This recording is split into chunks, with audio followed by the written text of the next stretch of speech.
আসসালামু আলাইকুম ওয়া রাহমাতুল্লাহি ওয়া বারাকাতুহু। আল্লাহ আল্লাহ, মাশাআল্লাহ মাশাআল্লাহ, আল্লাহ আল্লাহ আল্লাহ আল্লাহ।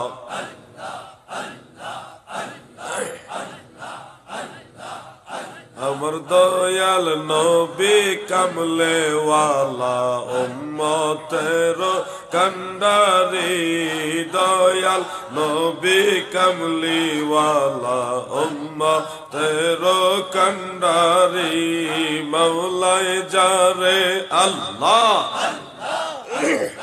আল্লাহ যারে বানায়াছেন রহমতের ভান্ডারি, আল্লাহ যারে বানায়াছেন রহমতের ভান্ডারি, দয়াল নবী কামলি ওয়ালা উম্মতের কান্ডারি, আল্লাহ আল্লাহ আল্লাহ আল্লাহ।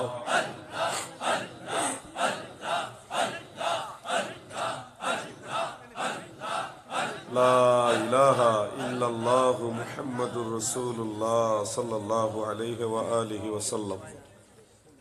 যে সুন্দর জিকির উঠছিল, জিকির ছাড়তে মন চায় নাই, কিন্তু পরে আবার জিকির করবো ইনশাল্লাহ।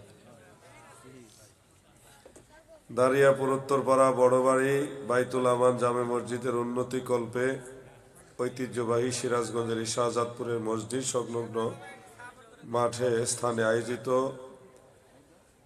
ইসলামী জলসার হকের দরবার সিদ্দিকিয়া দরবার শরীফের ভক্ত মুরিদান যারা আছেন, সারসিনা শরীফ, ফুরফুরা শরীফের বিভিন্ন হক দরবারের সকল তরিকতপন্থী ভাইয়েরা, আমার প্রাণপ্রিয় সুন্নি তরিকতপন্থী মুমিন মুসলমান ভাই ও বোনেরা যারা যেখান থেকে শুনছেন, সবাইকে আমার আন্তরিক অভিনন্দন, মোবারকবাদ। আলোচনার শুরুতে আল্লাহ তাআলা শাহী দরবারে শুকরিয়া তান আমরা সবাই বলি আলহামদুলিল্লাহ। পরম দয়ালু মেহেরবান সর্বশক্তিমান মহা পরাক্রমশালী প্রেমময় আল্লাহ তাআলার রহমতের দুয়ারে আরো শুকরিয়া আদায় করি যে দয়াল আল্লাহ দয়া করে আমাদের মতো নালায়েক, নাচিজ, অধম, অযোগ্যদেরকে তিনার হাবিব নবী সরকার দু জাহা সৈয়দুল মুরসালিন শাফিউল মুজনিবিন রাহমাতুল লিল আলামিন আমাদের দয়াল নবী, যিনি নবীদেরও নবী, রাসূলদেরও নবী, ফেরেশতাদেরও নবী, আরশ, কুরসি, লৌহ কলমের নবী, কুল কায়নাতের নবী, আমার আল্লাহ বলে আমার নবী। সুবহানাল্লাহ। একজন আশেক নবীজির কথাটা এইভাবে বলছেন, রহমতের ভান্ডার নবী, তুমি নূরের খনি, প্রেম কইরাছেন তোমার সঙ্গে ও নবী, স্বয়ং আল্লাহ কাদের গনি গো নবী, দয়াল নবী তুমি গুণমণি। এমন একজন নবীর উম্মত হতে পেরে সত্যিকার অর্থে আপনারা সবাই খুশি আছেন? তাহলে মনের থেকে, হৃদয়ের গভীর স্থল থেকে আল্লাহ তাআলার শাহী দরবারে আরেকবার বলেন আলহামদুলিল্লাহ। আল্লাহ তাআলা চাইলে আমাদেরকে মুসা নবীর উম্মত বানাইতে পারতেন, ইব্রাহিম নবী, ইসমাইল নবী, ইউনুস নবী, শীস নবী, অনেক নবী রাসূল ছিল আগে, তাদের উম্মত বানাইতে পারতেন। আমার আল্লাহ দয়া করে আমাদের আখিরি নবীর উম্মত বানাইছেন। এটা নিঃসন্দেহে আল্লাহ পাকের স্পেশাল দয়া, খাস দয়া। ওয়াল্লাহু ইয়াখতাসু বিরাহমাতিহি মান ইয়াশা, আল্লাহ তার খাস দয়া দ্বারা, রহমত দ্বারা যাকে খুশি তাকে খাস করে নেয়, বাছাই করে নেয়। আল্লাহ সেই দয়া রহমত দ্বারা আমাদের বাছাই করছেন। কার জন্য বাছাই করছেন? আখিরি নবী আল্লাহর হাবিব, যিনি হাবিবুল্লাহ, তিনার উম্মত হিসেবে আমাদের বাছাই করছে। আলহামদুলিল্লাহ। দাদু, দুনিয়া তো আল্লাহ তাআলা আমাদেরকে সব নবীর উম্মতের পরে পাঠাইছে, আগে পাঠাই নাই, সব নবীর উম্মতের পরে পাঠাইছে, কিন্তু হাসরের ময়দানে সব নবীর উম্মতের আগে আমাদেরকে জান্নাতে পাঠাবে। এটা কিন্তু আল্লাহর একটা বিশেষ দয়া। সেই নূহ নবীর উম্মতের এখনো কবরে, তারা এখনো কবর জগতে আছে, আলমে বারজাখে, আর আমরা সবার পরে দুনিয়াতে এসে সবার পরে মারা যাব। হাসরে সবার আগে আমাদেরকে জান্নাতে দিবে, এটা কিন্তু স্পেশাল একটা দয়া। যদি আল্লাহ এবং আল্লাহ রসুলের আদেশ নিষেধ ঠিক মতো পালন করতে পারেন, তাহলে নিঃসন্দেহে আপনারা অনেক বড় দামি মানুষ, অনেক মূল্যবান মানুষ। আগের নবীর উম্মতেরা একটা আমল করলে একটাই নেকি পাইতো, আর আমরা একটা আমল করলে কমপক্ষে 10টা নেকি, সর্বনিম্ন হইলো 10 গুণ বাড়ায় দেয় আল্লাহ। আর বাড়ায় যে কত দেয়, সর্বোচ্চ কত, এটা বেগাইরে হিসাব, কোনো হিসাব নাই। আল্লাহ বাড়ায় দিলে কত দিতে পারে। একটা উদাহরণ বুখারী শরীফের একটা হাদিস আপনাদের শোনাই। দয়াল নবীজি বলেছেন, কেউ যদি একটা খেজুর যদি কাউকে দান করে, এটা আল্লাহ কদ্দুর বাড়াইতে পারে। একটা উপমা দিলেন যে আজকে আপনি একটা খেজুর দান করলেন, এই খেজুরটা আজকে দান করার পর থেকে ধরেন মাটির নিচে একটা বীজ, খেজুরের বীজ রোপণ করার পরে এটা গাছ হলো। গাছ হলে স্বাভাবিক গতিতে গাছ হয়ে যতগুলি আবার খেজুর হবে, আবার ওই সবগুলি খেজুর মাটির নিচে রোপণ করলে যতগুলি গাছ হবে, এবং ওই সবগুলি গাছে যতগুলি খেজুর হবে, এইভাবে ধারাবাহিক কিয়ামতের আগ পর্যন্ত যত সংখ্যক খেজুর হওয়ার সম্ভাবনা আছে, সুযোগ আছে, একটা খেজুর দান করার কারণে আল্লাহ অতগুলি নেকি আপনাকে দান করবে। বলেন আল্লাহ আপনাকে আর কিভাবে দয়া করলে আপনি আল্লাহর গোলামি করবেন? আপনার সর্দি হয়েছে, জ্বর হয়েছে, আমার দয়াল নবী বলেন, আবু দাউদ শরীফের হাদিস, যে আমার উম্মতের সর্দি জ্বর হইলে আল্লাহ এটার উসিলাও গুনাহ মাফ করে দিবে। আল্লাহ আপনাকে আমাকে আর কিভাবে দয়া করলে আপনি আল্লাহর গোলামি করবেন? বলেন আর কেমনে দয়া করলে আপনি খুশি হবেন? আপনি হয়তো ভাবতেছেন এগুলি আলেমরা বলে, হুজুররা বলে আমাদের কাছে ধর্মীয় আবেগ নেই। না, আপনারা আমাদেরকে সবসময় যদি একটু তাচ্ছিল্য নজরে দেখেন, তাহলে স্মরণ করে দিচ্ছি, আপনাদের মতো বহু মানুষ এই দুনিয়াতে ছিল, তারা নাই, কোথায় যেন চলে গেছে। সেই জগতে আপনারও একদিন হারিয়ে যাবেন। বছর 2 বছর পরে আপনাদেরকেও, আপনি আর মারা যাওয়ার বছর 2 বছর পরে আপনাকেও স্মরণ করার মতো তেমন মানুষ থাকবে না। তাই আমার খাজা বাবা বলতেন, আজ না তো যাবি কাল, গত হলো কত কাল, শিওরে আসিলে রে কাল, কি হবে তোর পায়, কে যাবি সে চল না যাই, সুসময় বয়ে যায়, দরশিতে নবী বরে সোনারো সেই মদিনায়, কে যাবি সে চল না যায়, আল্লাহুম্মা সাল্লি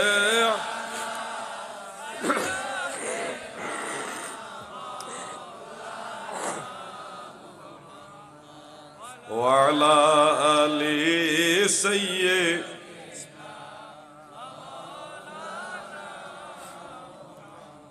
আপনাদের মধ্যে ধর্মের সেই মহব্বত আছে, আল্লাহ এবং আল্লাহ রসুলের মহব্বত আছে। আমি আসার সময় দেখলাম ছোট ছোট যুবক ছেলেরা, তরুণ ছেলেরা, কিশোর ছেলেরা, তাদের মধ্যে কি স্পিড, মহব্বত। তাদের মহব্বত দেখে আমি তাদেরকে ডাক দিলাম, ছোট ভাইরা আসো। তারাও দেখলাম যে হুজুর আসতেছি। কি যে একটা মহব্বত দেখলাম, আমি বিস্মিত, বিমোহিত।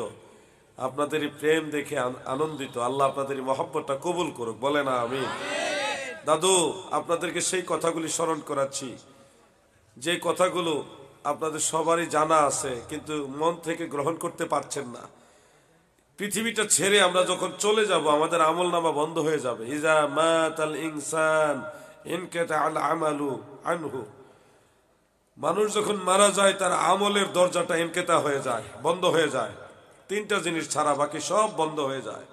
তা আপনারা তো এই সময়টা আসবে, আপনাদেরও আসবে। এই সময়টার জন্য সবাইকে প্রস্তুত থাকতে হবে। এর আগে আপনাদের কিছু করণীয় আছে, কিছু করার দরকার আছে।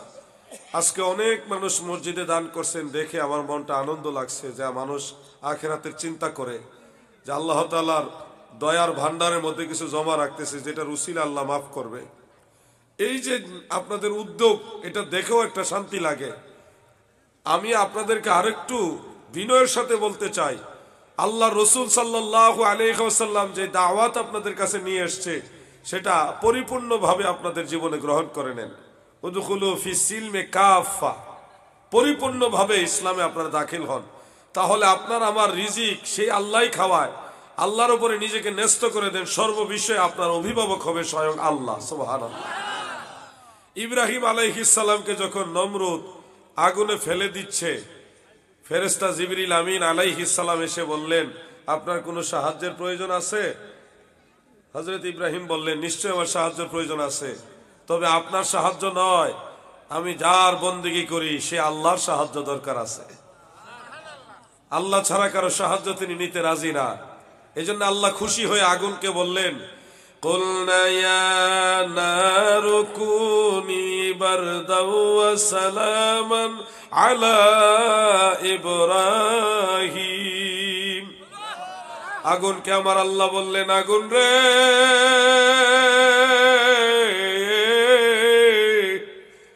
ইব্রাহিম আমার উপরে ভরসা করেছে, ইব্রাহিম আমি আল্লাহকে ভালোবেসেছে, ইব্রাহিম আমি আল্লাহকে খুশি করেছে। আগুন খবরদার আমার ইব্রাহিমকে কষ্ট দিস না, ঠান্ডা এবং শান্তিদায়ক হয়ে যাও, আমার ইব্রাহিম যেন তোমার ভিতরেও আরামে থাকে। ইব্রাহিম আলাইহিস সালামকে ফেলে দিল আগুনে। উনি তো আগুনের ভিতরে আল্লাহর দয়ায় ভালো আছে। এদিকে বাহিরে দাঁড়ায়া তিনার চাচা, ইব্রাহিম নবীর চাচা আজর, নাম কি? আজর, তিনি তিরস্কার করতেছেন, ইব্রাহিম তুমি আমার কথা শুনলে না, এখন তো তোমার খোদা তোমারে বাঁচাইতে পারলো না, আমার খোদারাই তো জয় হয়ে গেল। নাউজুবিল্লাহ বলে, মানে ও মূর্তি এগুলোর পক্ষে আজর বলতেছে, তোমার খোদা তো তোমাকে বাঁচাইতে পারলো না, আমার খোদারাই তো জয় হয়ে গেল। যখন এই কথাগুলি বলতেছে, আল-হাবিল ফাতাওয়ার মধ্যে ইমাম জালালউদ্দিন সুয়ুতি রহমাতুল্লাহ আলাইহি উল্লেখ করেছেন সনদ সহকারে, ওই সময় অগ্নি স্ফুলিঙ্গের ভিতরে, অগ্নিকুণ্ডলীর ভিতর থেকে একটা স্ফুলিঙ্গ আগুনের, যেমন ধরেন আগুন জ্বলতেছে, একটা বাঁশ ঠস করে ফুইটা উইরা ইসা আরেকজনের উপরে পড়লো, ঠিক এই সিস্টেমে ওই আগুনের কুণ্ডলীর ভিতর থেকে আগুন আইসা আজরের পায়ের কাছে পইরা আজরের জুব্বার মধ্যে লেগে গেছে। ওইটা লাগতে লাগতে সারা শরীর আগুন লেগে গেছে। এরপরে আগুনের জইলাই আজর ওইখানে মারা গেছে। আলহামদুলিল্লাহ। একজন কুফফার, একজন কাফের, আল্লাহর শত্রু, আল্লাহর দ্বীনের শত্রু, সে এইভাবেই লানত বা অভিসম্পদ পাইয়া মারা যায়। আজর ওখানে মারা গেল। আপনাদের জানা থাকা উচিত, আজর কিন্তু ইব্রাহিম নবীর বাবা না, আজর হলো ইব্রাহিম নবীর চাচা। এটা মনে রাখবেন। কোরআনুল কারীমে আজরকে আল্লাহ তাআলা এইভাবে উল্লেখ করেছেন, ইজ ক্বালা ইব্রাহিমু লি আবিহি আজার, যখন ইব্রাহিম তার বাবা আজরকে বললেন। এখানে লি আবিহি, এই আবুল শব্দটা আরবের ভাষায়, কোরআনের ভাষায় বাবাকেও বোঝায়, চাচাকেও বোঝায়, দাদাকেও বোঝায়, দাদার বাবাকেও বোঝায়। মানে শব্দটা হলো আম, ব্যাপক।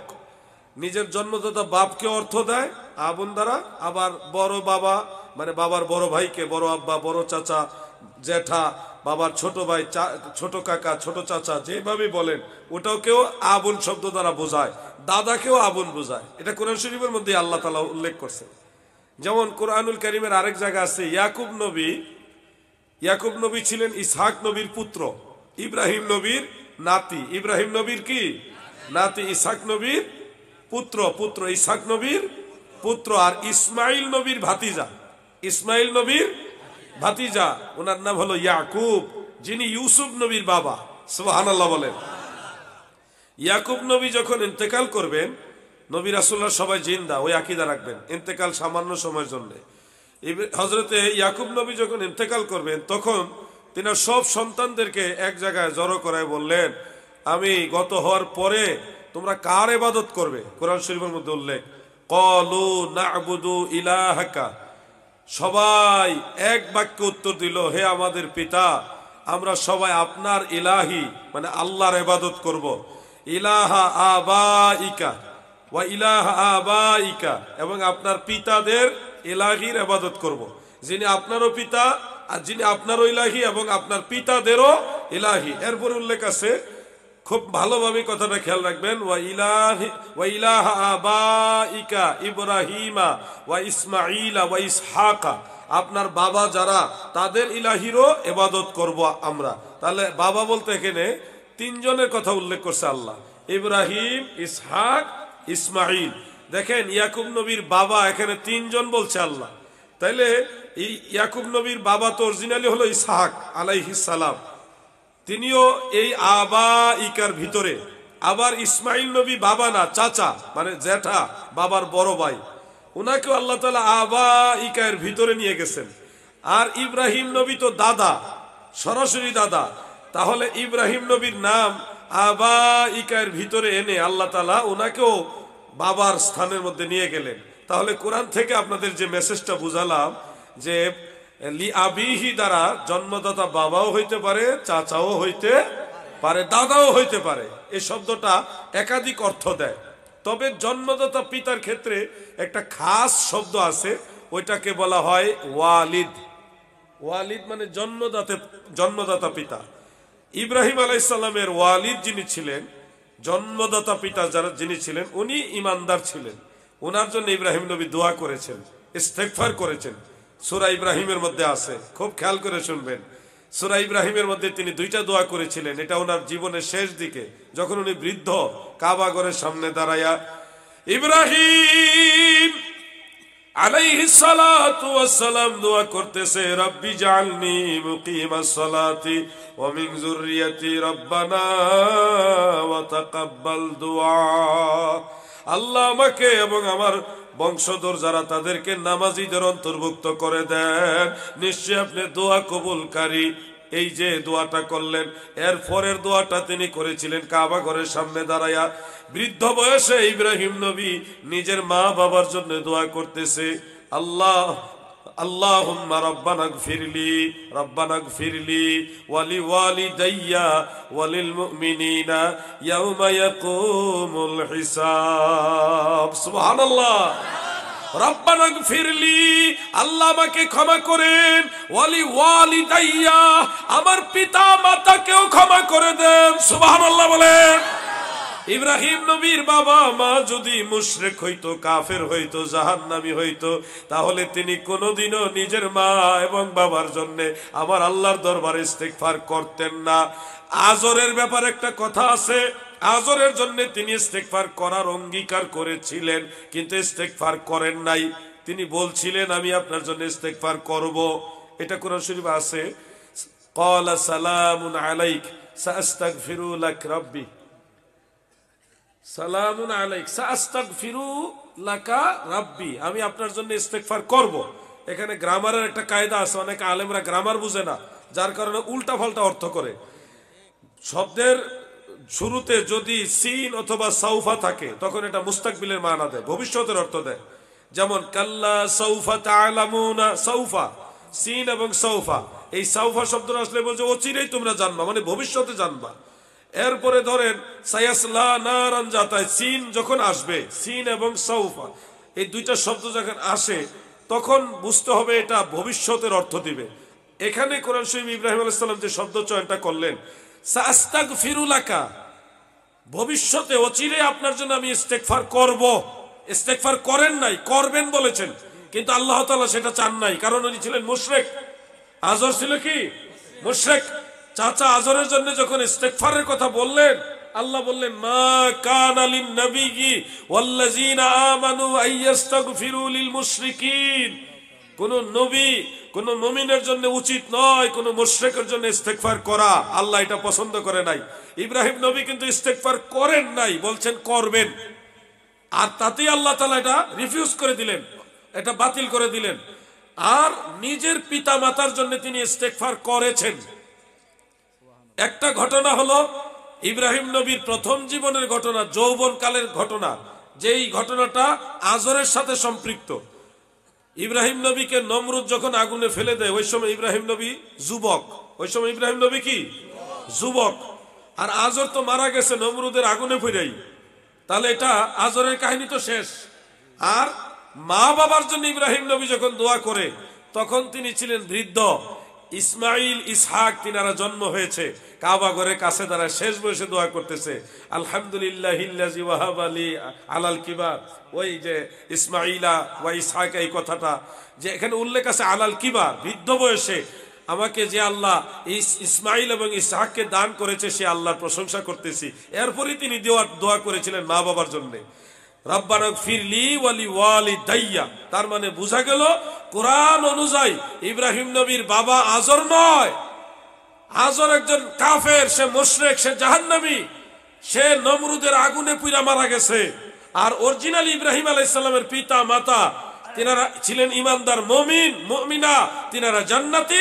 তিনাদের জন্য স্বয়ং আল্লাহর খলিল ইব্রাহিম আলাইহিস সালাম মাগফিরাত কামনা করেছেন, ইস্তিগফার করেছেন, নিশ্চয়ই তিনারা জান্নাতি। সুবহানাল্লাহ বলেন। কথাটা কি ক্লিয়ার হয়েছে আপনারা? আমার মতো অনেক বক্তা এসে আবার দেখবেন ইব্রাহিম নবীর বাপ বানাইবো, আজর রে বানায় ওনারে জাহান্নামে পাঠাইবো, কবি ইব্রাহিম নবীর বাবাই তো কাফের। এই ধরনের কথা বলা যাবে না, খবরদার, কোরআন বুঝতে হবে। ইব্রাহিম আলাইহিস সালামের বাবার নাম হলো তারাহ। তারাহ কেউ কেউ তারেহ বলে থাকেন, আরেকটা মতে হলো নাখুর। ইব্রাহিম আলাইহিস সালামের যিনি ওয়ালিদ, জন্মদাতা পিতা, ওনার নাম আজর না, ওনার নাম হলো তারাহ। এটা হলো নসববিদ যারা, তাদের মধ্যে ইজমা হয়েছে। তাফসীরে বাইজাবির মধ্যে উল্লেখ আছে, তাফসীরে দুররে মানসুরের মধ্যে উল্লেখ। সাহাবীদের মধ্যে এক দল, তাবিঈদের মধ্যে এক দল, সবাই মিলে ঐকমত্য পোষণ করেছেন, ইজমা হয়েছে এটার মধ্যে যে ইব্রাহিম আলাইহিস সালাম বাবার নাম হলো তারাহ, তিনি জান্নাতি। আর আজর তিনি বাবা না, তিনি চাচা হিসেবে অভিভাবক ছিলেন, তিনি মুশরিক ছিলেন, সে জাহান্নামে যাবে। কথা ক্লিয়ার হয়েছে? আমরা সুন্নি, আমাদের আকীদা ক্লিয়ার রাখতে হবে। আল্লাহর একজন এমন বন্ধু যিনি খলিল, আগুনে ফেলে দিতেছে, তারপরে বলতেছে হে জিবরিল তোমার সাহায্য লাগবে না, আমি সেই আল্লাহর সাহায্য চাই যে আল্লাহ আমাকে ভালোবাসে, আমি যার গোলামি করি। সুবহানাল্লাহ বলে।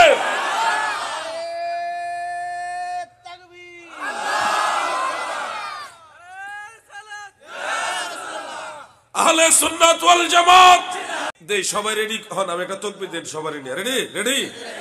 নারায়ে তাকবীর, আল্লাহু আকবার, নারায়ে রিসালাত, ইয়া রাসূলুল্লাহ, আহলে সুন্নাত ওয়াল জামাত। এটা হলো সব তরিকার স্লোগান। এরপরে যারা আমাদের বিশ্ব জাকির মঞ্জিল আছে তারা দরবারের স্লোগান দিবেন, যারা হকের দরবার আল্লামা ডক্টর আশরাফ আলিমউদ্দিন সিদ্দিকী সাহেব তিনার মুরিদান আছে, আপনাদের দরবারের স্লোগান আপনি দিবেন, ফুরফুরা শরীফের স্লোগান আপনার দিবেন, সারসিনা শরীফটা আপনার দিবেন। পীর যার যার সুন্নিয়ত সবার। আমরা সব পীরের মুরিদানরা মদিনাওয়ালার কদম মোবারকের দিকে আছে, ঠিক না ভাই? ঠিক। এজন্য আমাদের মধ্যে দরবারে পীরে আলাদা হতে পারে, কিন্তু আমরা আকীদাগতভাবে এক। আমাদের গন্তব্য মদিনাওয়ালার কদম মোবারক, আল্লাহ রসুলের কদম মোবারকের কিনারে কিনারে আমরা জান্নাতে যাব ইনশাআল্লাহ। আমাদের টার্গেট জান্নাত না, আমাদের টার্গেট আল্লাহ এবং আল্লাহর নবী। কথা বুঝতে পারছেন? আমরা জান্নাতের লোভে ইবাদত করি না। আল্লাহ আমাদের তো জান্নাত ভালোবেসে দিবেন, আমরা আমাদের আল্লাহকে ভালোবাসবো, আমরা আমাদের দয়াল নবীজিকে ভালোবাসবো। ভালো যদি বাসতে হয় নবীকে বাসো, মন যদি দিতে হয় নবী তরানেওয়ালা, নবী বাঁচানেওয়ালা। এই তরানে মানে হাসরের ময়দানে শাফাআত করে জাহান্নামের আগুন থেকে বাঁচাইয়া তরাইয়া জান্নাতে নিবে, এটা কি বোঝানো হচ্ছে? নবী তরানেওয়ালা, নবী সেই নবীজির মোহব্বতে মিলাদ পড়িও। ভালো যদি বাসতে হয় আহা, মন যদি দিতে হয় নবী, তোমার দুঃখ যত না নবী সইতে। বিশ্বাস হয়নি আপনারা? আপনি যে বসে বসে ভাবতেছেন আহারে আমার কত টেনশন, আহারে আমার এই, আপনার সে বড় টেনশন মদিনাওয়ালা আপনার জন্য করে। দাদু আপনি জানেন আজকের দিনে যতগুলি ভুল করছেন, যতগুলি অন্যায় করছেন, গুনার কাজে জড়িত হয়েছেন, আমল করতে গিয়ে যতগুলি ভুল করছেন, প্রত্যেকটা ভুলের জন্য মদিনা শরীফের রওজা মুবারক থেকে আল্লাহ রসুল আপনার জন্য আল্লাহর কাছে মাফ চাইছে। এমন বান্ধব কোথায় পাবেন আপনি? কোথায় পাবেন এমন বান্ধব? ভুল করতেছেন আপনারা আর ক্ষমা চাইতেছে মদিনাওয়ালা। এমন বান্ধব কোথায় পাবেন আপনি? এমন হাবিব আমার মুক্তির কারণে এলো, ওফাতের পরেও নবী এই পাপীদের না ভুলিল। এমন হাবিব আমার মুক্তির কারণে এলো। আপনি যদিও আজকে সারাদিনে একবারও নবীজির কথা ভাবেন নাই, কিন্তু আল্লাহ রসুল আপনার প্রতিটা কর্মের জন্য আল্লাহর কাছে আপনার জন্য ক্ষমা চাইছে। এমন অনেক লোক এখানে আছে যারা সারাদিন একবারও নবীর কথা ভাবে নাই, থাকতে পারে এখানে, কিন্তু আপনার জন্য আল্লাহ রসুল কত চিন্তা করে। আপনার জান্নাতে যাওয়ার টেনশন নাই, কিন্তু আল্লাহ রসুল সবসময় চিন্তা করে আমার এই গুনাহগার উম্মত লই আমি কেমনে জান্নাতে যাবো। আপনাকে বাঁচাইবার জন্য সবসময় তিনি চিন্তিত, আল্লাহর কাছে ক্ষমা চায়। এগুলি আমার বানানো কথা না, মুসনাদ বাজ্জারের হাদিস, সহিহ মুসলিমের একটা হাদিস, মেশকাত শরীফের 69 পৃষ্ঠার মধ্যে আছে। খতিবে তিবরিজি রাহমাতুল্লাহ আলাইহি হাদিস উল্লেখ করেন, উরিদাত আলাইয়া আমাল উম্মতি হাসানুহা ওয়া সাইয়্যুহা। আমার উম্মতের আমলনামা আল্লাহ আমার কাছে পেশ করে, ভালোটাও পেশ করে, মন্দটাও পেশ করে। ইজা রাইতু খাইরান, আমি যখন দেখি আমার উম্মতের আমল উত্তম সুন্দর, হামিদুল্লাহ, আমি আমার আল্লাহর প্রশংসা করি, সুবহানাল্লাহ বলেন। ওয়া ইজা রাইতু গায়রা যালিক, উম্মতেরা রে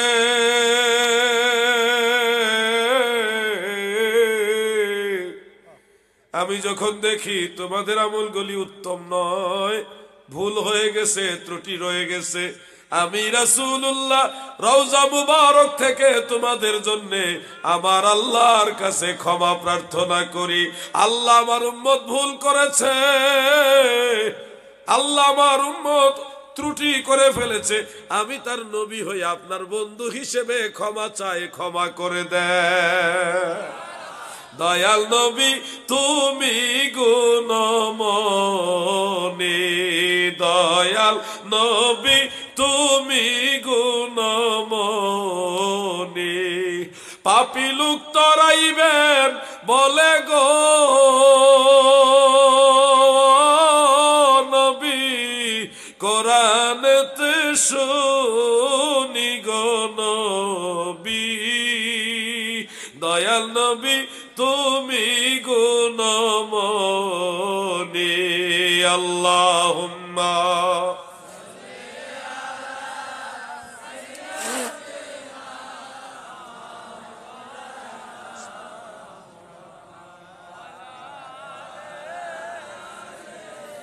সাইয়্যিদিনা মাশাআল্লাহ। অনেক লোক হয়ে গেছে মাহফিলে, প্রচুর লোক হয়েছে, আগে তো ছিলই না, অল্প কিছু লোক ছিল। রাস্তার মধ্যে যারা দাঁড়ায় আছে, আমার মনে হয় আল্লাহ রসুলের ভালোবাসা তারা মাহফিলে এসে বসে যাবে। বসে গেলে একদিকে প্রমাণ হবে তারা মদিনাওয়ালার দলের লোক, আরেকদিকে আমাদের মাহফিলের সৌন্দর্য বাড়বে। আল্লাহ যেন আমাদের সবাইকে একসাথে দয়াল নবীজির কদম মুবারকে কবুল করে, বলেন আমিন। আল্লাহুম্মা সাল্লি, মাশাআল্লাহ।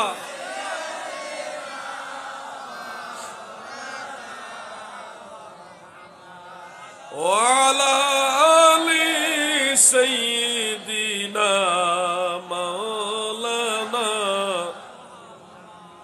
আমার কিছু ভাইয়ের আছে দুরূদ শরীফ নিয়ে একটু বাড়াবাড়ি করে, এমনে পড়া যাইব না, এমনে পড়তে হইব, এইটা পড়া যাইব, ওইটা পড়া যাবে না, এরকম করবেন না গো ভাই। একজন আলেম ভাইয়ের একটা ভিডিও ক্লিপ দেখেছি আমি সোশ্যাল মিডিয়াতে। তিনি বলতেছে যে আমি কোরআনের একটা আয়াত আলোচনা শুরুতে পড়তাম, পরে যখন দেখলাম এই আয়াত শেষে মানুষ একটা জিনিস পড়া শুরু করে, অর্থাৎ ইন্নাল্লাহা ওয়া মালাইকাতাহু ইউসাল্লুনা আলান নবী ইয়া আইয়ুহাল্লাযীনা আমানু সাল্লু আলাইহি ওয়া সাল্লিমু তাসলিমা। এই টান দিলে মানুষেরা আল্লাহুম্মা এভাবে দুরূদ শরীফ পড়া শুরু করে, বিধায় উনি বলতেছে এখন আর আমি আর এই আয়াত পড়ি না। আমি এখন সংক্ষেপে খুতবা পড়ি। নাহমাদুহু ওয়া নুসাল্লি আলা রাসূলিহিল কারীম আম্মা বাদ। বাস, মানে দুরূদ শরীফটা পড়ে মানুষ, এই কারণে উনি কোরআনের আয়াত পড়া বন্ধ করে দিছে। ওনার দৃষ্টিতে ওই দুরূদ শরীফটা হলো বিদআত, মানুষের বানানো দুরূদ। আর উনি যেটা পড়তেছে নাহমাদুহু ওয়া নুসাল্লি আলা রাসূলিহিল কারীম, এটাকে উনি সুন্নত মনে করতেছে। আমি চিন্তা করলাম এই লোকটা কত বোকা, কত বোকা। আপনারা আজকে খুশি হবেন, আমরা যে দুরূদ শরীফটা পড়ি সুরে সুরে, আল্লাহুম্মা সাল্লি আলা সাইয়্যিদিনা মাওলানা মুহাম্মদ ওয়া আলা আলি সাইয়্যিদিনা মাওলানা মুহাম্মদ, এই দুরূদ সিহাসিত্তার অন্যতম কিতাব সুনানু নাসাই শরীফের মধ্যে আছে। হিলিয়াতুল আউলিয়ার মধ্যে ইমাম আবু নুআইম ইসফাহানি উল্লেখ করেছে এই দুরূদ স্বয়ং আল্লাহর রাসূল শিক্ষা দিয়েছে। আল্লাহর রাসূলের শিক্ষা দেওয়া দুরূদ আপনারা পড়েন, এতে ওই বক্তা সাহেব বেজার কয় আমি আর ওয়াসাল্লিমু তাসলিমা বলে টান দিই না, কোরআনের আয়াত পড়া বন্ধ করে দিছি। মানুষ দুরূদ পড়ে এই কারণে, উনি যেটা পড়ে সুন্নত মনে করে। নাহমাদুহু ওয়া নুসাল্লি আলা রাসূলিহিল কারীম। ও আমার আলেম ভাইয়েরা গো, আমরা ওই দুরূদ পড়ি, আমরা এটা জায়েজ মনে করি, কিন্তু আলেমরা সবাই জানেন ওয়া নুসাল্লি আলা রাসূলিহিল কারীম এই শব্দে আমার নবীজি কোনো দুরূদ শিখায় নাই।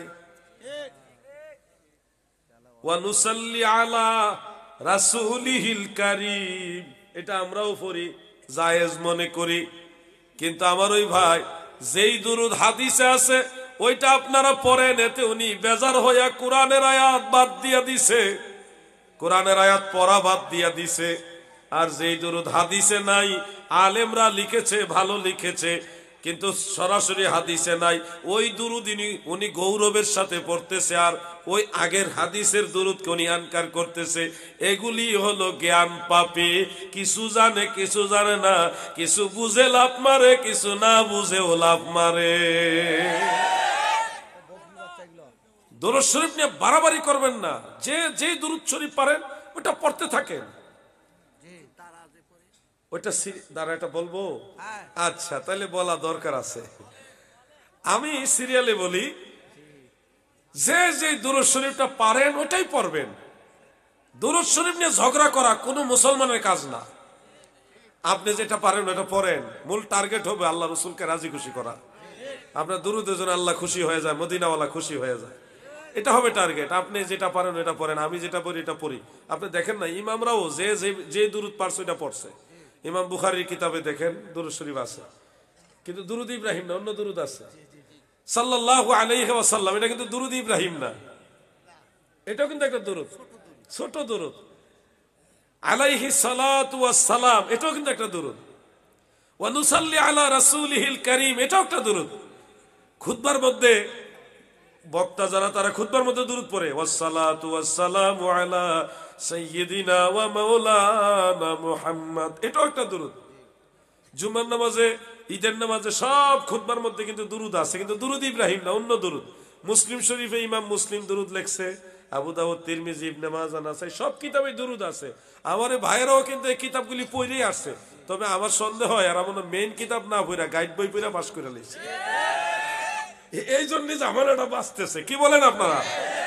মেন কিতাব পড়লে এত ঝামেলা হইতো না। বন্ধুরা আমার, দাদু ভাইয়েরা আমার আল্লাহর আদেশ হলো দুই জিনিসের, সাল্লু আলাইহি ওয়া সাল্লিমু তাসলিমা। ইমানদার বান্দা বান্দিরা রে,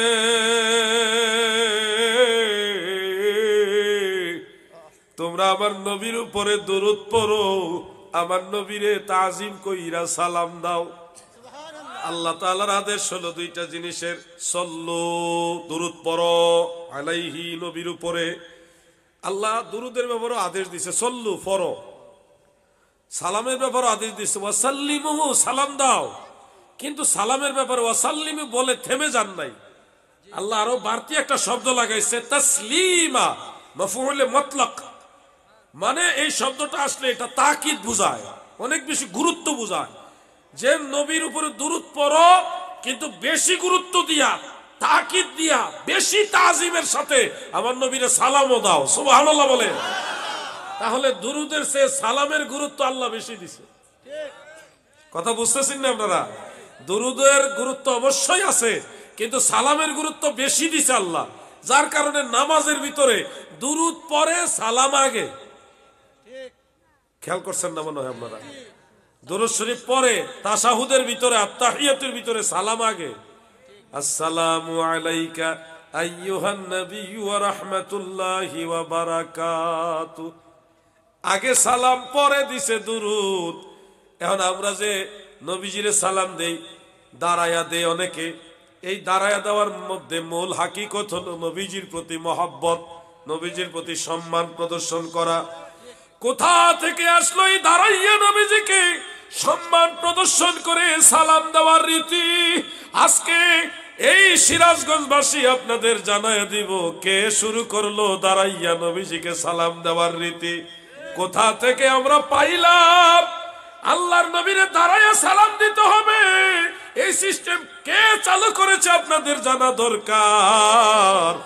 ও আমার ভাই বন্ধুরা, কোরআনুল কারীমের সূরা আহজাবের 56 নম্বর আয়াত, যেটা আমরা সবাই জানি, কিছুক্ষণ আগেও তেলাওয়াত করেছি, আবার স্মরণ করাচ্ছি। ইয়া আইয়ুহাল্লাযীনা আমানু সাল্লু আলাইহি ওয়া সাল্লিমু তাসলিমা। এই আয়াত যখন নবীজির উপরে নাজিল হলো, নবীজির সাহাবী হযরতে কাব ইবনে উজরা, কাব ইবনে উজরা, আমার নাক দুইটা বন্ধ, যার কারণে অনেক সময় নুনের উচ্চারণটা ঠিক মতো হবে না, কেউ মাইন্ড করেন না, হ্যাঁ, অসুস্থ। হযরতে কাব ইবনে উজরা রাদিয়াল্লাহু তাআলা আনহু নবীজির কাছে বসা, ওই সময় এই আয়াতে কারিমা দয়াল নবীজির উপরে নাজিল হয়েছে। হযরতে কাব রাদিয়াল্লাহু আনহু তিনি দেখলেন আমার আল্লাহর আদেশ একটু ব্যতিক্রম, ওয়াসাল্লিমু তাসলিমা। এই জন্য নবীর সাহাবী, আমার দয়াল নবীর আদরের সাহাবী হযরতে কাব ইবনে উজরা তিনি বলেন, ফাকুমতু ইলাইহি আই ইলান নবী সাল্লাল্লাহু আলাইহি ওয়াসাল্লাম ওয়া কুলতু আসসালামু আলাইকা আইয়ুহান নবী ওয়া রাহমাতুল্লাহি ওয়া বারাকাতুহু। হযরতে কাব ইবনে উজরা বলেন, যেহেতু আমার আল্লাহ কইছে ওয়াসাল্লিমু তাসলিমা, তাজিম কইরা অতীব গুরুত্ব দিয়া নবীরে সালাম দাও, এই জন্য আমি আল্লাহর রসুলের সামনে দাঁড়ায়া গেলাম। ফাকুমতু ইলাইহি, আমি সাহাবী আল্লাহর রসুলের সামনে দাঁড়াইয়া দাঁড়াইয়া দয়াল নবীকে সালাম দিলাম। এটা সহিহ হাদিস, কিতাবের নাম তাফসীরে তাবারী শরীফ। এই কিতাব বেশি দিন আগের না, মাত্র 1100 বছরের আগের কিতাব। কারো কাছে যদি কিতাবটা থাকে আপনি এখনই সার্চ করতে পারেন, মোবাইলেও সার্চ করতে পারেন, না পাইলে আমার কাছে আসেন, সহযোগিতা নেন, আমি বের করে দেই। আমি ভাই দলিলের ব্যাপারে আপনার ভাই, কিন্তু মারামারি করতে গিয়ে আপনার ভাই হইতে রাজি না। আমি মারামারিতে নাই, দলিল জানতে চান আমি বাইর করে দেব, বুকে জড়াইয়া ভালোবেসে আদর করে আপনাকে আমি সহযোগিতা করবো ইনশাআল্লাহ। কিন্তু আমি ঝগড়া করতে পারবো না, মারামারিতে আমি নাই। হ্যাঁ, জিহাদের ডাক আসলে জিহাদের ময়দান আমি আছি, কিন্তু ফেসাদের ময়দান আমি নাই। কথা ঠিক না? ঠিক। আমি দলিল দিলাম, আপনি খুঁজেন, না পাইলে আমার সহযোগিতা নেন, আমি বের করে দিব। আমরা নবীজিকে দাঁড়ায় সালাম দেই, এটা কোনো রাজা বাদশাহ চালু করেনি, কোনো মুস্তাহিদ ফকি, কোনো আলেম, কোনো মুফতি মুহাদ্দিস চালু করেনি। আল্লাহর রসুলের সামনে দাঁড়ায়া আল্লাহর রসুলের মৌন সম্মতিতে কোরআনের আইন বাস্তবায়ন করতে গিয়ে রসুলের সাহাবী দাঁড়ায় নবীকে সালাম দিয়েছে। সুবহানাল্লাহ।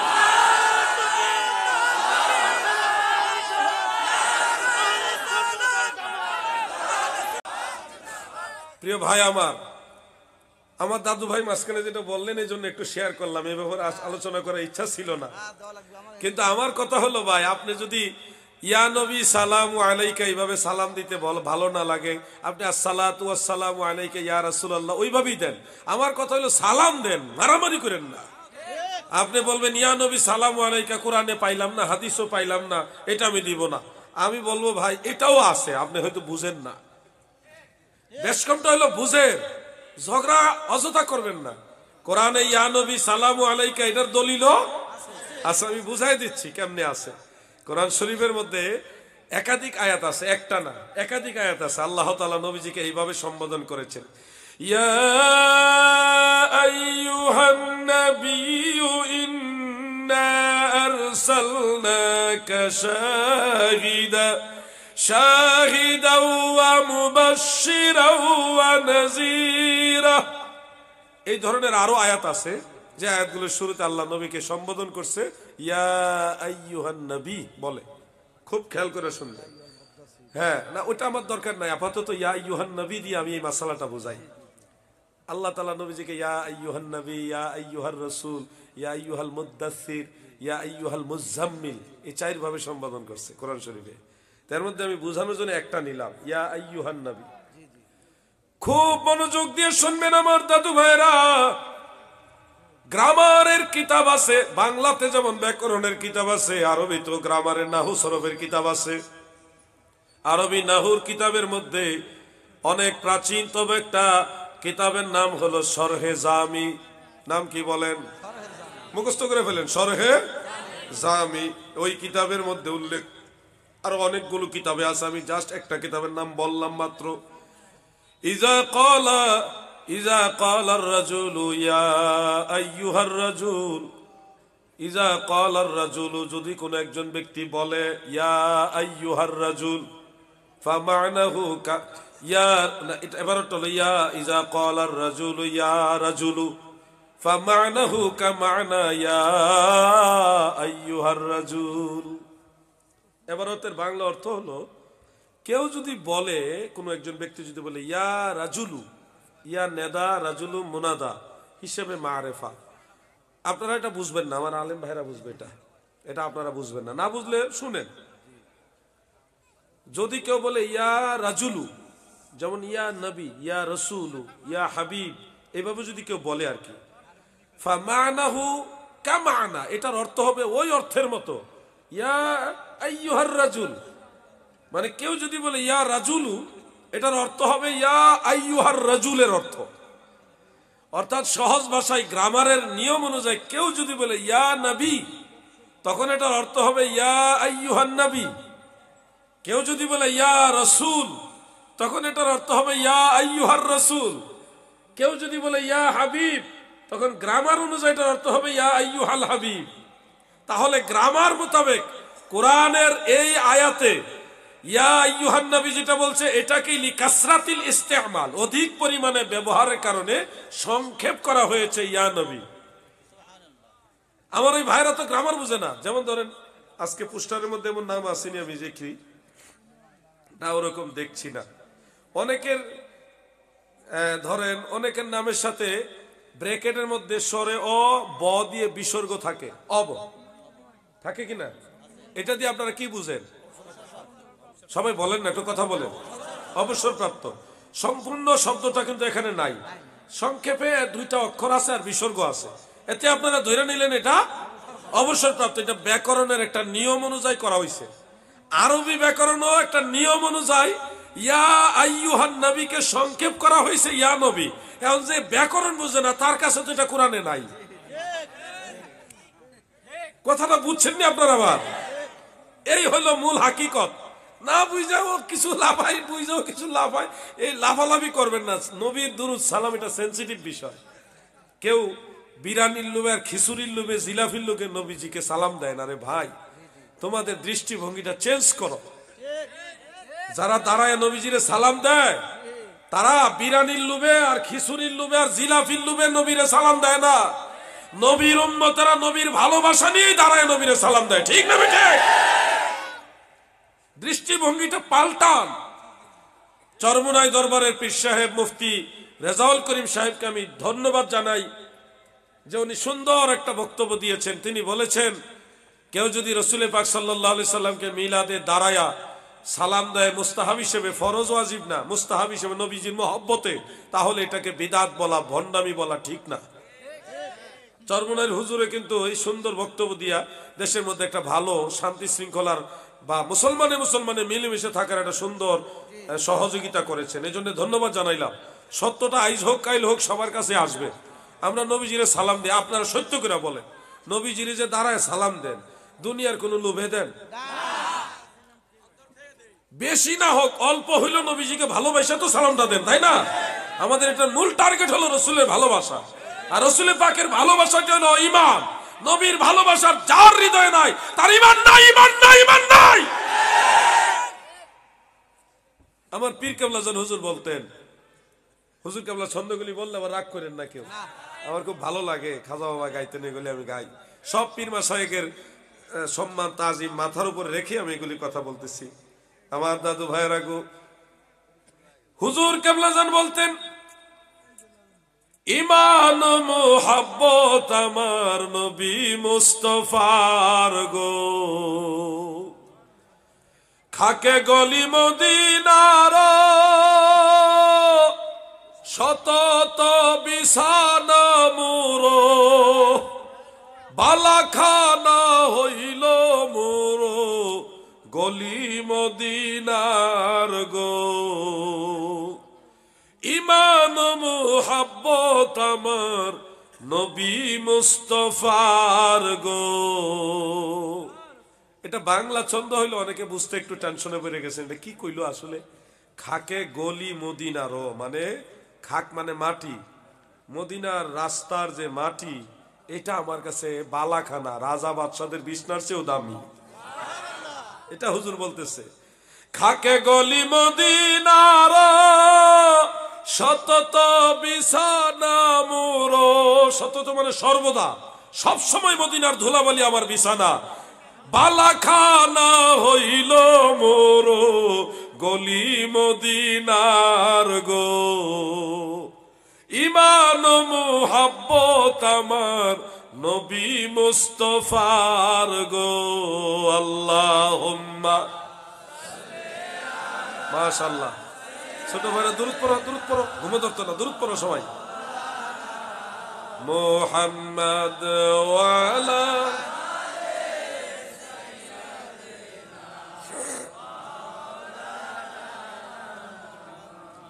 প্রশ্ন একটা এসছে, আমি এটা আপাতত এখন উত্তর দিচ্ছি না, আমি আরো প্রশ্ন আসলে একসাথে আমি সবগুলো উত্তর দিয়ে দিব শেষের দিকে। আর এখন যদি প্রশ্ন উত্তর চলে যায় ওয়াজের লাইনটা কেটে দেবো। ওয়াজ কমাই করলে তো আমারই ভালো, আমি তো এমনি অসুস্থ, যত তাড়াতাড়ি ছেড়ে দেবো ততই তো আমার জন্য আহসান। তা আমি আপনারা যদি অনুমতি দেন প্রশ্নটা আর একটু পরে নিতে চাই। আচ্ছা, এটা জমলো, আরো প্রশ্ন আসুক। প্রশ্ন ভালোবেসে জানার জন্য যদি দেন, এটা নিঃসন্দেহে আমি গ্রহণ করি। আমার জীবনে হাজার হাজার না লাখ লাখ প্রশ্নের উত্তর দিছি, আলহামদুলিল্লাহ এগুলি কাজেও লাগছে। যারা হায়ার এডুকেটেড পারসন, দেশের যারা পরিচালক, যেমন সচিব আছে, মন্ত্রী মিনিস্টার, যারা জজ ম্যাজিস্ট্রেট বা দেশের ঊর্ধ্বতন যারা কর্মকর্তা, তারা মাঝে মধ্যে আমাদের নক করে হোয়াটসঅ্যাপে, মোবাইলে, এবং শুক্রিয়া জানায় যে আপনার মাধ্যমে কথাটা জানতে পারলাম। তো এই প্রশ্ন উত্তর পর্বের দ্বারাও কিন্তু আহলে সুন্নাত ওয়াল জামাতের বিশাল উপকার হচ্ছে। এজন্য এটা আমি কখনো ডিনাই করি না, এটা সম্মান দিয়ে গ্রহণ করি। আমি তো আইডিয়ার উপরে বয়ান করতেছি যে আপনাদের এই কথাগুলি হয়তো দরকার হইতে পারে, কিন্তু আপনাদের প্রশ্নটা হলো আপনাদের চাহিদা যে আমাদের এই সমস্যাটার সমাধান দরকার, এই জন্য এটা বেশি গুরুত্ব দিই। সালাতু সালাম জানাই, দুরূদ সালাম জানাই আপনার উপরে নবী গো, আমরা গুনাহগারে বলুন সালাতু সালাম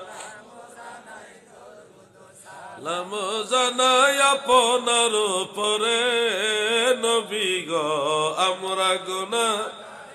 আমার ভাইয়েরা, বন্ধুরা, আমার আলোচনার মূল পয়েন্টটা ছিল যে আল্লাহর রাসূল সাল্লাল্লাহু আলাইহি ওয়াসাল্লামকে ভালোবাসেন, কারণ তিনি আমরা যতটুকু নবীকে ভালোবাসি এর চেয়ে বেশি আমাদের ভালোবাসেন। আমরা যতই না নবীজিকে স্মরণ করি এর চেয়ে অনেক গুণে বেশি তিনি আমাদের স্মরণ করেন। এই জন্য তিনাকে ভালোবেসে নিজের জিন্দেগিটা ওনার কদম মুবারকে যদি কুরবানি করতে পারি, তাহলে আমাদের আখেরাত ভালো হবে। আমরা যদি ইসলামের মধ্যে পরিপূর্ণভাবে দাখিল হতে পারি, তাহলে আমাদের পরকালের জিন্দেগিটা ভালো হবে। আমার আলোচনার মূল পয়েন্টটা ছিল ওটা, ওখান থেকে আমি এদিকে আসছিলাম। আমাদেরকে এই কথাগুলি শুনতে হবে। আমার আল্লাহ বলেছেন, ইন্নাল্লাযীনা আমানু ওয়া আমিলুস সালিহাতি লাহুম জান্নাতুন তাজরি মিন তাহতিহাল আনহার ইলা আখির। যারা ঈমান আনে এবং নেক আমল করে তাদের জন্য জান্নাত, যার নিচে ঝর্ণা দ্বারা প্রবাহিত রয়েছে। আমার দাদু গো, একটা মানুষ যখন মরে যাবে, তার যদি দুইটা সম্বল থাকে, এক নম্বর সম্বল হলো ঈমান, ইমান হলো নবী দুজাহান, নবী লইয়া মইর, নবী ভালোবাসা মইর, নবী লইয়া যদি কবরে যাইতে পারো তোমার পরকালের চিন্তা মদিনাওয়ালা করবে। ইমানের মূল নবী মুহাম্মাদুর রাসূল সাল্লাল্লাহু আলাইহি ওয়াসাল্লাম। কেন বললাম ইমানের মূল? আমরা আল্লাহ দেখি নাই, নবীজি আল্লাহকে দেখেছেন। মুসনাদ আহমদে সহিহ হাদিস উল্লেখ, عن ابن عباس رضي الله تعالى عنهما قال قال رسول الله صلى الله عليه وسلم رأيت ربي عز وجل। আমার দয়াল নবী বলেন, উম্মতেরা শুনো, আমি রাসূলুল্লাহ আমার চর্মচক্ষু দ্বারা আমার আল্লাহ তাআলাকে দেখেছি।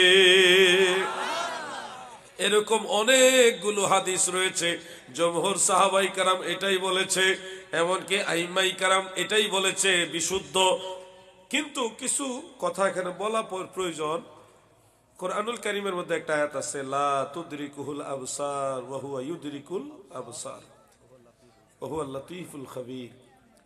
এই যে আয়াতে কারিমা, লা তুদরিকুহুল আবসার, কোন চোখ আল্লাহকে দেখতে পারে না। তাহলে তো এখানে বোঝা যাচ্ছে কোন চোখের ক্ষমতা নাই আল্লাহকে দেখার। কিন্তু আল্লাহ রসুল বলতেছে আমি আল্লাহকে দেখছি। তাহলে কোরআন আর হাদিসের মধ্যে কন্ট্রাডিকশন হয়ে গেল না, বিপরীত হয়ে গেল না? এটা সমাধান কি? আমার অনেক আলেম ভাইরা জানে না বা গবেষণা ঠিক মতো না কইরাই না নবীজি আল্লাহর সাথে কথা কইছে কিন্তু দেখে নাই, এরকম বলে। ভাই আমার মনে হয় আরেকটু তাহকিক করা আমাদের ভাইদের দরকার। আপনারা জানেন আমার নবীজি আল্লাহকে চর্মচক্ষু দ্বারা দেখেছেন।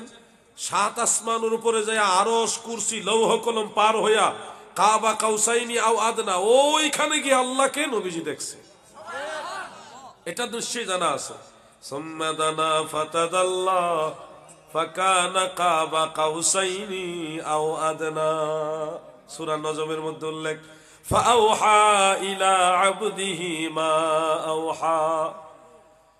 প্রিয় ভাই আমার, তাফসীরে মাজহারির মধ্যে কাজী সানাউল্লাহ ফানি রহমাতুল্লাহ আলাইহি, এমনকি বুখারী শরীফের শরহ ফাতহুল বারির মধ্যে ইমাম ইবনে হাজার আসকালানী রহমাতুল্লাহ আলাইহি তিনি বিষয়টা খোলাসা করেছেন। এই দুনিয়াতে লা তুদরিকুহুল আবসার, কোন চোখ আল্লাহকে দেখতে পারবে না। এই দুনিয়া থেকে কোন চর্ম চোখ আল্লাহকে দেখার সামর্থ্য রাখে না, কারণ চোখের গতি হলো সসীম, আমার আল্লাহ হলো অসীম। এটা সীমিত, আমাদের চোখের পাওয়ারটা হলো সীমিত, কিন্তু আমার আল্লাহ মহান। এই চোখের ক্ষমতা নাই আমার আল্লাহকে ক্যাপচার করে দেখা। পৃথিবী থেকে কোন চোখ আমার আল্লাহকে দেখতে পারবে না, এটাও সত্য। কিন্তু দয়াল নবীজি আমার আল্লাহকে দেখেছে দুনিয়া থেকে না রে। আমার দয়াল নবীজি আমার আল্লাহকে দেখেছে লা মাকানে যাইয়া। কোরআনের বিধান হলো দুনিয়ার জন্য প্রযোজ্য, কিন্তু সমস্যা, কোরআনের বিধান হলো দুনিয়ার জন্য প্রযোজ্য, কিন্তু আমার দয়াল নবী আল্লাহকে দেখেছে দুনিয়া থেকে না, উপরে যায়া। ওইখানে কোরআনের বিধান প্রযোজ্য না। কোরআনের বিধান তো জান্নাতে প্রযোজ্য না। কোরআন পৃথিবীর জন্য আল্লাহ তাআলা নাজিল করেছেন। এজন্য কোন জায়গার কোন বিধান সেটা যদি আমরা একটু ভালোভাবে তাহকিক করি, গবেষণা করি, তাহলে আমাদের অনেক ভুল ভেঙে যাবে। আমরা যারা সুন্নি, যেমন আমি আলাউদ্দিন জিহাদির কথা বলছি, ডক্টর আল্লামা আশরাফ আলিমউদ্দিন সিদ্দিকী সাহেবের কথা বলছি, আরো অনেক বড় বড় মুহাক্কিক আলেম আছে, আল্লামা সাইফুল আজম বাবর আল আজহারির কথা বলছি, আল্লামা হাসান সৈয়দ হাসান আল আজহারির কথা বলছি। এরকম বড় বড় আলেম আছে আমাদের জুনিয়রদের মধ্যে, বড় আলেম আছে। আমাদের সিনিয়র তো অভাব নাই। আমরা যে আকীদাটা পোষণ করি এটা কিন্তু আমাদের বানানো আকীদা না। আমাদের আকীদাটা সেই সাহাবায়ে কেরামের জমানা থেকে পূর্বসূরি সালফে সালিহিন যেই আকীদা বিশ্বাস করতো আমরা সেটাই বিশ্বাস করি। গত কয়েকদিন আগে ব্রাহ্মণবাড়িয়া সরাইলে মাহফিলের শেষের দিকে একজন ভাই দাঁড়ায় আমাকে প্রশ্ন করলেন, হুজুর সুন্নি ওয়াহাবি এটা কি কোরআন হাদিসে আসেনি? এটা কিন্তু আপনাদের মধ্যে অনেকের প্রশ্ন যে সুন্নি ওয়াহাবি এটা কোরআন হাদিসে আসেনি। যদি কোরআন হাদিসে থাকে তাহলে তো আমরা বুঝাই দেন, আর যদি কোরআন হাদিসে না থাকে তাহলে সুন্নি ওয়াহাবির আলোচনা দরকার কি? এইভাবে একটা ভাই খুব আদবের সাথে আমাকে প্রশ্ন করলেন। আমি বললাম, ভাই সুন্নি এটা কোরআনে ইনডিরেক্ট আছে আর হাদিসে ডিরেক্ট আছে, কিন্তু ওয়াহাবি, খারিজি, লামাযহাবি বা অন্য যত বাতিল ফেরকা আছে এগুলির কথা, খারিজিদের কথা সাহাবীদের আসারের মধ্যে আছে, নবীজির ভবিষ্যৎবাণীর মধ্যে আছে, কিন্তু অন্য কোন বাতিল দলের কথা কোরআনেও নাই, সুস্পষ্ট হাদিসেও নাই। আমাদের সুন্নিদের কথা আছে, আপনারটা নাই, আপনারটা আছে। আমাদেরটা আছে, তার প্রমাণ হলো আমরা আগের পুরান মদিনাওয়ালার দল, এই জন্য আমাদেরটা কোরআনেও আছে, হাদিসও আছে। আর আপনার একটা যে কোরআন হাদিসের দল না, এটা যে পরে বানানো দল, এর প্রমাণ হলো আপনাদের দলের নাম ওই কোরআন হাদিসে নাই। কথা বুঝতে পারছেন? এখন যদি কেউ বলে হ্যাঁ আমার দলের নাম কেন থাকবে না, তা আমি এটার উত্তর দিব এইভাবে যে আমি আলাউদ্দিন জিহাদির নাম, কেউ যদি জিজ্ঞাসা করে যে আলাউদ্দিন জিহাদির নাম কোরআনে আসেনি, আমি কমু নাই, কারণ আলাউদ্দিন জিহাদি ওই সময় ছিল না। কোরআন যখন নাজিল হয় তখন আলাউদ্দিন জিহাদি ছিল না, এই জন্য নাম নাই। বা থাকলেও যে নাম থাকতে হবে এমন গ্যারান্টি নাই, সিউরিটি দেওয়া যাবে না। আমি তো আইসি কোরআন নাজিলের 1450 বছর পরে দুনিয়াতে, 1400 বছর পরে, তাহলে আমার নাম কোরআনে খোঁজা যেরকম, বাতিল ফেরকার নাম কোরআনে খোঁজা ওই রকম। আওয়ামী লীগের নাম আসেনি কোরআন শরীফে, বিএনপির নাম, তাহলে কেউ যদি আওয়ামী লীগ বিএনপির নাম কোরআনে খুঁজে, এটা একটা ব্যাককল না? যেই দল নবীর দল না, যেই দল আল্লাহর দল না, যেই দল সাহাবীদের দল না, ওই দলের কথা কোরআন হাদিসে থাকবে না, ঠিক না বেঠিক? আমরা আল্লাহর দল, আমরা নবীর দল, আমরা সাহাবীদের দল, আমরা জান্নাতি দল, এই জন্য আমাদের দলের কথা কোরআনেও আছে, হাদিসও আছে। প্রিয় ভাই আমার, রাগ হইছেন নাকি কেউ? আমি কারো বিরুদ্ধে বলছি না, আমি বুঝাইবার জন্য এভাবে বলতেছি আর কি। গালাগালি করা আমাদের মানহাজ না, আমাদেরকে আল্লাহর ওলিরা আদব শিখাইছে। এর মাঝে আমি একটু গরম কথা কই আর কি, মানে আমার গরম হয়ে যায়, জোরে কথা হয়ে যায়, কিছু করার নাই আর কি। যে তুমি কান্দো কেন, যে আমি কান্দি না, আমার চেহারা এরকম। তা আমি তো কথা বলতে বলতে যতই চেষ্টা করি যে আস্তে আস্তে কথা কমে, হয় না, বাইরে যায়, গলা ভাঙ্গা, তাও জোরে কথা এসে যায়। তা আপনারা বেয়াদবি নিয়েন না, কষ্ট নিছেন আপনারা কেউ? এটা দুরূদ শরীফ পড়েন, আল্লাহুম্মা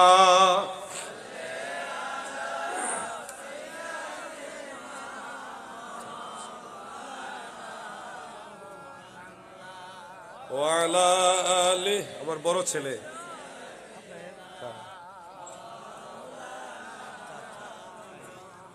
অনেকে তাদের অনেক আলেম ভাইরা আদর করে ওনাদের সন্তানদের নিয়ে মঞ্চে, স্টেজে, চেয়ারে বসায়। আমি আমার সন্তানদের ওরকম করি না, তাদেরকে আদব শিক্ষা দিতে হবে, নফসানিয়ার জন্য না আসে, অহংকার জন্য না আসে, এই জন্য মাটিতে ফ্লোরে বসায়। তো আপনার আমার সন্তান, দুইটা ছেলে, আমার মাহফুজুল হক আদনান, মাহমুদুল হক সামদানি, দুইজনের জন্য দোয়া করবেন, করবেন না ইনশাল্লাহ? আমার ছেলে বলতেছে, আব্বু মাদ্রাসা ছুটি, এখন তো ছুটির টাইম, আবার 1 তারিখ থেকে ক্লাস শুরু, যে এখন তো ফ্রি আছি, সারা বছর তো যাইতে পারি না, আপনার সাথে আমার নিয়ে যান, সফরে যাব। তো ওই হিসাবে 3-4 দিনের জন্য আমার সাথে আসছে। তো আপনাদের সিরাজগঞ্জ নিয়ে আসলাম আর কি। আলহামদুলিল্লাহ, দোয়া করবেন ইনশাল্লাহ। আমিও আপনাদের সন্তানের জন্য দোয়া করব, সবার জন্য দোয়া করব, আপনারা সবাই আমার এই ছেলেদের জন্য দোয়া করবেন ইনশাল্লাহ। বলেন আমার দাদু ভাইয়েরা গো, যেই কথাগুলি বলতেছি আমার দয়াল নবীজির প্রেমের কথাগুলি আপনাদের বলতেছি। আখিরাত যদি ভালো করতে হয় আমাদেরকে নবী চিনতে হবে, নবী জানতে হবে। ঈমানের মূল নবী মুহাম্মদুর রাসূল সাল্লাল্লাহু আলাইহি ওয়াসাল্লাম। আমরা আল্লাহ বিশ্বাস করি, আল্লাহকে দেখে নয়, না দেখে। কালেকশনের বিষয়টা একটু পরেই করেন, হ্যাঁ আমি আলোচনা শেষ করে দিই, পরে আমি 10 মিনিট বলবো আপনাদেরকে, সময় দিব আপনাদেরকে। একসাথে দুইটা করতে গেলে মানে প্রেমের কানেকশনটা থাকে না। আমি আপনাদের সহযোগিতা করবো ইনশাআল্লাহ, আমি সহযোগিতা করবো ইনশাআল্লাহ আপনাদেরকে। লা ইলাহা ইল্লাল্লাহ, লা ইলাহা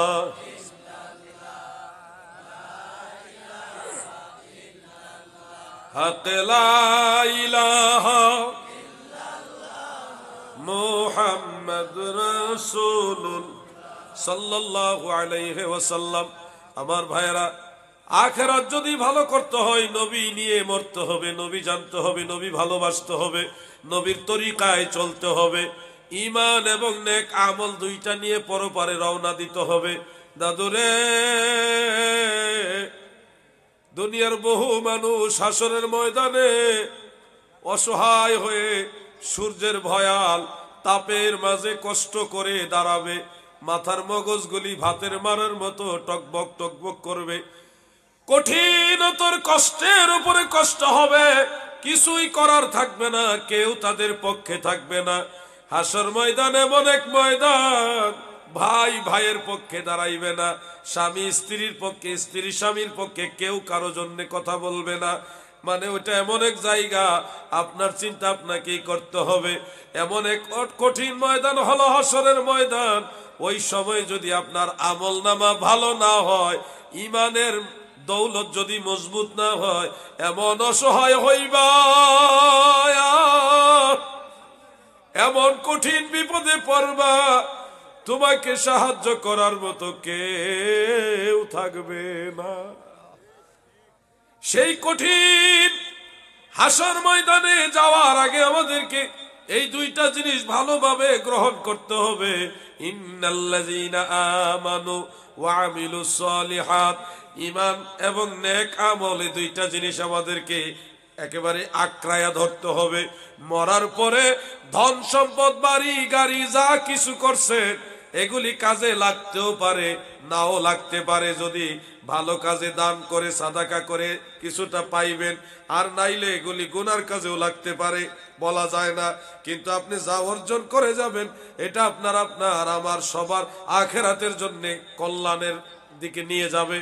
আমাদের ভাই সিদ্দিকী ভাই আসছেন, খাওয়া দাওয়া করে আসছেন, আসেন বসেন, ভালো একটা চেয়ার দেন। এটা কি আরেকটা ওয়াজ নাকি? ও, আগে যে শুনলাম না আওয়াজ, আগেও আসিল আওয়াজ, ও খেয়াল করছি না। তো যাই হোক, অসুবিধা নাই। আমি যেটা বোঝাতে চাচ্ছি আপনাদেরকে, আল্লাহর হাবিবের সেই প্রেমটা অন্তরে ধারণ করতে হবে এবং রসুলের তরিকা মোতাবেক চলতে হবে। আপনাদেরকে বলি, মানুষ এমন এক অস্থির যে দুনিয়া পাইয়া তার আখিরাত ভুলে যায়। আলহাকুমুত তাকাসুর হাত্তা জুরতুমুল মাকাবির। মানুষ দুনিয়ার এই লোভ লালসায়, ধন দৌলত এগুলি দেখে এতটাই মত্ত হয়ে গেছে যে কবরে যাওয়ার আগ পর্যন্ত এগুলি নিয়ে তারা পড়ে থাকবে। মানে কিছুক্ষণের মধ্যে সে মারা যাবে, কিছুক্ষণের মধ্যে সে মারা যাবে, এবং মৃত্যু শয্যায় শায়িত লোকটাও সে তার সব ধন সম্পদ, ব্যাংক ব্যালেন্সের খবর লয় কিনা ভাই? এরকম বহু মানুষ আছে। তো আল্লাহ এটাই বলছে, মানুষ মরার আগ পর্যন্ত, কবরে যাওয়ার আগ পর্যন্ত তারা দুনিয়া নিয়ে মত্ত থাকবে, ব্যস্ত থাকবে। এই জন্য আপনাদেরকে এটুকু স্মরণ করাই দিচ্ছি যে আখিরাতকে মনে রাখেন। আমাদের আগের মানুষগুলি যেখানে চলে গেছে, আমাদেরকে সেখানে যেতে হবে। আল্লাহ আগের মানুষগুলোকে যেখানে নিয়ে গেছে আমাদেরকেও নিয়ে যাবে, এই কথাটা মনে রাখবেন। আর এই কথাটা যদি মনে থাকে তাহলে আপনার কাছ থেকে কেউ ঠকবে না। আপনি যদি আখিরাতের চিন্তা করেন তখন ওজনে কম দেওয়া হবে না। আপনার দ্বারা সুদ এবং ঘুষ, সকল হারাম, এগুলি আর ঘটবে না। আপনি নিজেকে কন্ট্রোল করবেন, কারণ আখিরাতের চিন্তা আপনি করতেছেন। আর যদি বেপরোয়া হয়ে যান, না আলেমদের কথা, হুজুররা কত কথাই বলে, এ ধরনের বেপরোয়া হয়ে যান, তাহলে আখিরাতে আপনারা লজ্জিত হবেন এবং জাহান্নামের লাকড়ি হবেন। মানুষ দুনিয়াতে এমন বহু মানুষ আছে যারা আলেমদের মূল্যায়ন করে না, আলেমদের ইজ্জত করে না। এই মানুষগুলি মারা গেলে আমার আল্লাহর দরবারও মিথ্যা কথা বলা শুরু করবে, আল্লাহর কাছে মিথ্যা কথা বলবে তারা। নাউজুবিল্লাহ বলেন। আওয়াজে বোঝা যায় আপনারও মিথ্যা কথা বলবে। জোরে কর নাউজুবিল্লাহ। আমাদের মাহফিলগুলিতে এখন সুবহানাল্লাহ, আলহামদুলিল্লাহ, আলহামদুলিল্লাহ, আল্লাহু আকবার, নাউজুবিল্লাহ, নাউজুবিল্লাহ, আমিন, এই আওয়াজ কম। আওয়াজ হলে ঠিক কিনা ঠিক। আমি বলছি না যে ঠিক কিনা জিজ্ঞাসা করা যাবে না, অবশ্যই জিজ্ঞাসা করবেন, কিন্তু সুবহানাল্লাহ, আলহামদুলিল্লাহর ধারে কাছেও নাই। কথা কথা ঠিক কিনা বলেন, ঠিক কিনা বলেন, ওই যে কইলেছে ঠিক, এটা অভ্যাস হয়ে গেছে। আপনি মাহফিলে 100 বারও যদি ঠিক বলেন একটা সওয়াব হবে, কোনো দলিল নাই। কিন্তু একবার সুবহানাল্লাহ বলে 10টা কমপক্ষে নাকি হবে, দলিল আছে। আমাদের মাহফিলগুলিতে ঠিক কিনাও চলবে, কিন্তু বেশি চলবে সুবহানাল্লাহ, আলহামদুলিল্লাহ, আল্লাহু আকবার, আমিন, জায়গা মতো নাউজুবিল্লাহ, এগুলিও চলবে। কি বলেন আপনারা? কথায় কথায় শুধু ঠিক কিনা ঠিক এটাই খালি প্রায়োরিটি দিবেন না, আরো কিছু আমলি ব্যাপার প্রাধান্য দিতে হবে। এজন্য ওয়াজের তাসির কমে গেছে। যেই বক্তা ঠিক কিনা ঠিক এটা যত বাড়াইতে পারে, মানুষ মনে করে ওনার ওয়াজ মনে হয় বেশি জমছে। এইটা এই ধরনের ইয়ে থেকে বের হয়ে আসে। এটা ইসলামিক কালচার না। আপনি আলেম, আপনি শিক্ষক, আপনি শিখাইতে আসছেন, মানুষকে দিন বুঝাইতে আসছেন। আপনি যে কথা বলতেছেন, বলে জিজ্ঞাসা করতেছেন সাধারণ মানুষকে ঠিক কিনা, তারা বলে দিচ্ছে আপনার কথা ঠিক, তাহলে তো আপনি যে ঠিক বলছেন আপনি নিজেও জানেন না ঠিক, আপনারটা ঠিক বলে দেওয়া লাগে পাবলিকে। অনেক ক্ষেত্রে কিন্তু এরকম হয়, সব ক্ষেত্রে না হোক, অনেক ক্ষেত্রে এরকম হয়। তো সব সময় ঠিক কিনা জিজ্ঞাসা করা ঠিক না। মাঝে মধ্যে জিজ্ঞাসা করবেন, মাঝে মধ্যে আমরাও জিজ্ঞাসা করি, যেটা সবাই বুঝে সবাই জানে এরকম বিষয়, ঠিক কিনা বা ঠিক না ঠিক এরকম জিজ্ঞাসা করবেন। কিন্তু একেবারে আমি একটা ওয়াজ শুনলাম, রীতিমতো ওয়াজটা শুনে মানে এক ধরনের আশ্চর্য হয়ে গেলাম, বিস্মিত হয়ে গেলাম। উনি বলতেছে আজকাল আমরা আল্লাহকেও বিশ্বাস করি না, ঠিক কিনা বলেন? মানুষ কয় ঠিক। আচ্ছা, কেউ যদি বলে আল্লাহকে বিশ্বাস করি না এটা ঠিক, তাহলে তার ঈমান গেল না? শেষ তো, সে তার তো জিন্দেগি বরবাদ করে দিলেন আপনি। ছোট্ট এক কথাই তো তার জিন্দেগি শেষ করে দিলেন আপনি। আল্লাহকে বিশ্বাস করি না ঠিক কিনা বলেন ঠিক, এই যে ঠিক কইলেন, তার মানে আপনি আল্লাহকে বিশ্বাস করেন না, ওইটাই ঠিক। তাহলে তো আপনি তো ঈমানদারই নাই। বক্তা এসে আপনার ঈমানের 12টা বাজে দিয়ে গেল। এই জন্য বলবো, প্রত্যেকটা কথা ব্যালেন্স করে বলতে হবে। ওয়াজ কমায় করেন, ওয়াজ কম বলেন, কিন্তু কথা ব্যালেন্স করে বলেন, যেন আপনার কথার দ্বারা মানুষের মধ্যে হেদায়েত আসে, মানুষের মধ্যে আখিরাতের চিন্তা আসে, মৃত্যুর কথা স্মরণ হয়, নবীর তরিকা মোতাবেক চলে। অনেক প্রশ্ন, যার কারণে আমি আর আলোচনা সামনে নিতেই পারলাম না, এখানে রেখে দিলাম। আমি যদিও আরো কিছু বলার ইচ্ছা ছিল, কিছু কথা, তা এত প্রশ্ন, আমার এটা তো একটা সময়ের ব্যাপার, তো এই জন্য আমি আলোচনা এখানেই অফ রাখলাম। আল্লাহ ভবিষ্যতে সুযোগ দিলে বাকি আলোচনাগুলি করব। প্রশ্নোত্তরের দিকে চলে যাচ্ছি।